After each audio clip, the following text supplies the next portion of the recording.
വെള്ളാപ്പള്ളിയുടെ വർഗീയ പരാമർശത്തിന് പിന്നിൽ CPIM ആണെന്ന് സംശയിക്കേണ്ടി വരുമെന്ന് സമസ്ത യുവജന വിഭാഗമായ SYSന്റെ സംസ്ഥാന സെക്രട്ടറി നാസർ ഫൈസി കൂടത്തായി ആരോപിച്ചു. ഇത്തരം പരാമർശങ്ങൾ നടത്താൻ CPIM വെള്ളാപ്പള്ളിക്ക് നിർദ്ദേശം നൽകിയെന്നാണ് സംശയം. വർഗീയ പരാമർശങ്ങൾ തെരഞ്ഞെടുപ്പ് വോട്ട് ലക്ഷ്യം വെച്ചുള്ളതാണ്. ഭൂരിപക്ഷ വോട്ടുകൾ സമാഹരിക്കുകയാണ് ലക്ഷ്യം. ഈ നീക്കവുമായി മുന്നോട്ട് പോയാൽ കേരളം വലിയ വില കൊടുക്കേണ്ടി വരും. വിദ്യാഭ്യാസ സ്ഥാപനങ്ങളുടെ വിശദാംശങ്ങളുമായി ബന്ധപ്പെട്ട് സർക്കാർ ധവളപത്രം ഇറക്കാൻ തയ്യാറാകുമോ എന്നും നാസർ ഫൈസി കൂടത്തായി ചോദിച്ചു.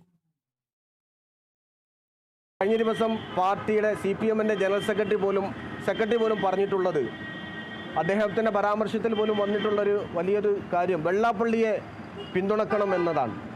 വെള്ളാപ്പള്ളി പറയുന്നത് ശരിയാണ് എന്ന വിധത്തിലാണ് അദ്ദേഹത്തിൻ്റെ പരാമർശം പോലും ഉണ്ടായിട്ടുള്ളത്.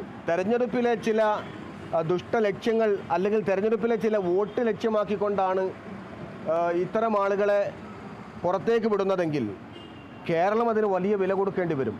ഗവൺമെൻറ് ഒരു ധവളപത്രം പ്രസിദ്ധീകരിക്കട്ടെ. മലബാറിൽ എത്ര വിദ്യാഭ്യാസ സ്ഥാപനമുണ്ട്? കേരളത്തിൽ ജില്ല തിരിച്ചുകൊണ്ട് വിദ്യാഭ്യാസ സ്ഥാപനങ്ങൾ മതസംഘടനകൾ നടത്തുന്നത് പ്രസിദ്ധീകരിക്കട്ടെ.